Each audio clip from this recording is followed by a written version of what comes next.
Përshëndetje. Kemi ardhur sot në ETC Center për t'u prezantuar me një nga zyrat më të reja në tregun e real estate-it, Sia Properties, dhe jemi këtu me zotin Erion Mujo, i cili është bashkëthemeluesi i saj. Përshëndetje zoti Erion. Përshëndetje, mirë se erdhët. Mirë se ju gjetëm. Të lutem, mund na flasësh pak më shumë për Sian dhe çfarë përfaqëson ajo? Po, patjetër. Atëherë Sia është zyra më e re e real estate-it dhe sapo hapur këtu në ETC.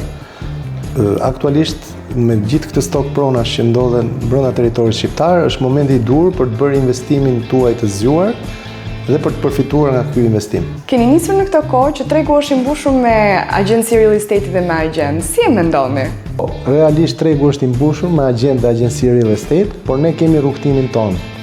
Më herët firmosëm një marrëveshje bashkëpunimi me bashkëthemeluesin e Sia, zotin Altin Buka, i cili do të na ofrojë të gjitha njohuritë e veta dhe eksperiencën e tij 26 vjeçare në fushën e real estate në Shqipëri. Çfarë ju diferencon ju nga tregu?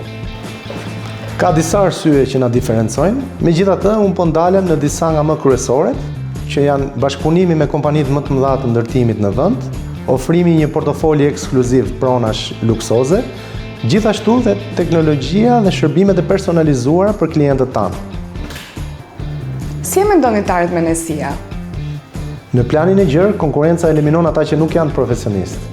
Ne në fokusin e agjencisë tonë Smart Investments Albania kemi për qëllim shtrirjen në të gjitha qytetet e Shqipërisë në një të ardhme të afërt. Pse duhet të besoni ju klientët? Ne nuk do të funksionojmë si agjencitë e tjera në treg, ku fokusi i tyre mbetet shtimi i portofolit të pronave apo shtimi i klientëve. Ne kryesisht do të merremi me klientin si individ, duke i shërbyer maksimalisht atij që të marrë një shërbim sa më profesional nga ana jonë dhe prona e tij apo investimi i tij të marrë vëmendjen e duhur në treg. Erion, ju falenderoj shumë për këtë intervistë kaq informuese dhe ju uroj shumë suksese. Ju faleminderit edhe nga ana juaj.